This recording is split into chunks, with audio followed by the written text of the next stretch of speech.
সে ভালো হতে থাকে।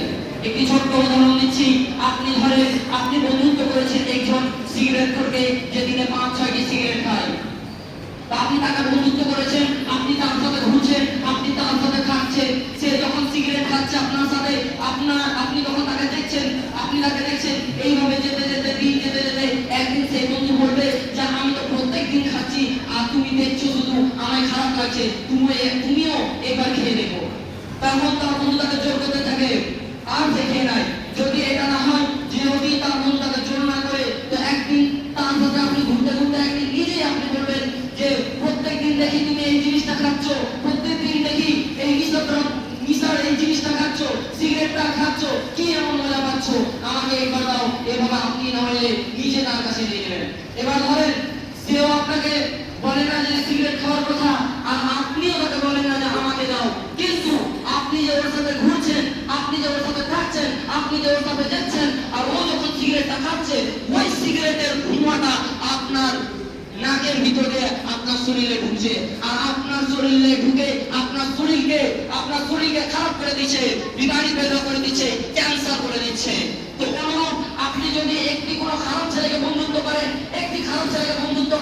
তবে একটি খারাপ ছেলেকে বন্ধুত্ব করলে সে আপনাকে খারাপ কিছু শিখাবে, আর সেই ছেলেটা যদি খারাপ কিছু না শিখায়, তাহলে আপনি নিজে তার কাছে শিখে নেবেন। আর সেই ছেলেটি যদি আপনাকে না শিখায়, আর আপনি যদি তার কাছ থেকে খারাপ কিছু না শিখেন, কিন্তু আপনি তার সাথে ঘুরছেন, তার সাথে থাকছেন, এইভাবে আস্তে আস্তে আপনিও খারাপ হয়ে যাবেন। তাই জন্য খারাপ বন্ধু ছাড়তে হবে, খারাপ বন্ধু থেকে বেঁচে থাকতে হবে। তারপরে একটি উদাহরণ দিচ্ছি, একটি ভালো বন্ধু ধরেন আপনি আতরবালাকে বন্ধুত্ব করেছেন। তো আতরবালাকে বন্ধুত্ব করেছেন, তার আতরের দোকান আছে, সে এবার আতর বিক্রি করে। একদিন হাদিয়াতে তোফাতে একটা হলেও আপনাকে আতর দেবে। এবার ধরেন আপনার বন্ধু আপনাকে আতর দেয় ফ্রিতে, কিন্তু একদিন না একদিন আপনি তার কাছে কিনবেন। এক সপ্তাহ হলেও বা 1 মাস হলেও বা 1 বছর হলেও, ঈদের দিন অন্তত একবার তো আপনি তার কাছে আতর কিনবেন। এবার ধরেন যে ছেলেটা আপনাকে ফ্রিতে আতর দেয় না, আর আপনিও তার কাছ থেকে কোনোদিন আতর কিনেন না, কিন্তু তার সাথে থাকছেন, তার সাথে ঘুরছেন, তার সাথে যাচ্ছেন, তার সাথে থাকার কারণে সেই আতরের গন্ধটা আপনার নাকের ভিতরে ঢুকছে, আপনি ফিল করতে পারছেন, আপনি অনুভব করতে পারছেন যে এই সুগন্ধিটা কত সুন্দর। অনুরূপ ওই রকমই হচ্ছে ভালো বন্ধু। আপনি যদি ভালো ছেলের সাথে বন্ধুত্ব করেন, নেক ছেলের সাথে বন্ধুত্ব করেন, তবে আর সেই ছেলেটি আপনাকে ভালো কিছু শিখাবে। আর যদি সেই ছেলেটি ভালো কিছু না শিখায়, তাহলে আপনি নিজে সেই ছেলেটির কাছ থেকে ভালো কিছু শিখবেন। আর যদি এমন হয় যে সেই ছেলেটি আপনাকে শিখায় না, আর আপনিও সেই ছেলেটির কাছ থেকে শিখেন না, কিন্তু আপনি যে সেই ভালো ছেলেটির সাথে, নেক ছেলেটির সাথে ঘুরছেন, থাকছেন, যাচ্ছেন, এইভাবে আস্তে আস্তে আপনি নিজে মনে তার কাছ থেকে ভালো কিছু শিখে যাবেন। এটা হচ্ছে ভালো বন্ধু। তো আমাদেরকে সবসময় খেয়াল রাখতে হবে যে আমাদেরকে নেক বন্ধু করতে হবে, ভালো বন্ধু করতে হবে, আর খারাপ বন্ধু সাথ ছাড়তে হবে। এই প্রায় মানুষ বন্ধুত্ব করে 4টা জিনিসের মধ্যে, যে কোনো একটা জিনিস থাকলে প্রায় মানুষ বন্ধুত্ব করে। 4টার মধ্যে 3টা হচ্ছে এমনই জিনিস, এই 3টা বেশিরভাগ 100 এর মধ্যে 96% মানুষ এই 3টার মধ্যে যে কোনো একটা দেখে বন্ধুত্ব করে। তার মধ্যে একটা হচ্ছে সেই ছেলেটি সুন্দর, একটি ছেলে সুন্দর, একটি ছেলে দেখতে ভালো, তাই জন্য তার সাথে বন্ধুত্ব করছে। 2 নম্বর বন্ধুত্ব করছে যে সেই ছেলেটির বাবা অনেক ধন সম্পদ আছে, অনেক টাকা পয়সা আছে, আমি তার সাথে ঘুরলে আমি কিছু পাবো, হেল্প পাবো, আমার যখন দরকার পড়বে সেই ছেলেটি দিবে। 3 নম্বর যে জিনিসটার জন্য বন্ধুত্ব করে সেটি হচ্ছে পাওয়ার বা ক্ষমতা। একটি ছেলে যখন সে দেখে যে ওই ছেলেটি যার সাথে আপনি বন্ধুত্ব করেছেন, বেশিরভাগ মানুষ বন্ধুত্ব করে যে সেই ছেলেটির শক্তি আছে, সেই ছেলেটির পাওয়ার আছে, আমি যদি তার সাথে ঘুরি, আমি যদি তার সাথে থাকি, তাহলে কেউ আমাকে মারবে না, আমার একটা পাওয়ার হয়ে যাবে।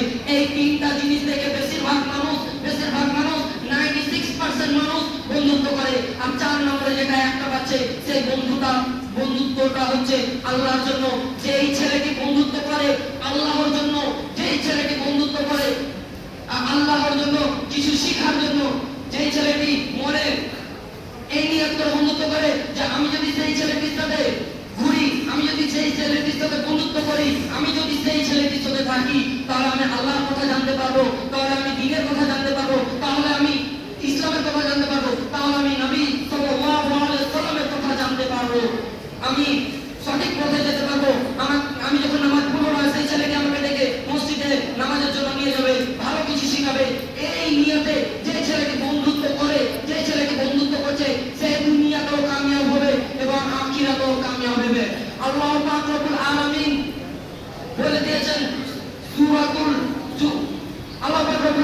পবিত্র কোরআনুল কারীমে সূরাতুল জুখরুফ আয়াত নম্বর 67 তে আল্লাহ রাব্বুল আলামিন বলেছেন আল আখিল্লাউ ইয়াউমাইদিন বা'দুহুম লিবা'দিন আদুউন ইল্লাল মুত্তাকিন, যে নেককার বন্ধু ছাড়া, পরহেজগার বন্ধু ছাড়া হাসুরের মাঠে অন্য সকল বন্ধু, অন্য সব বন্ধু আপনার দুশমন হয়ে যাবে।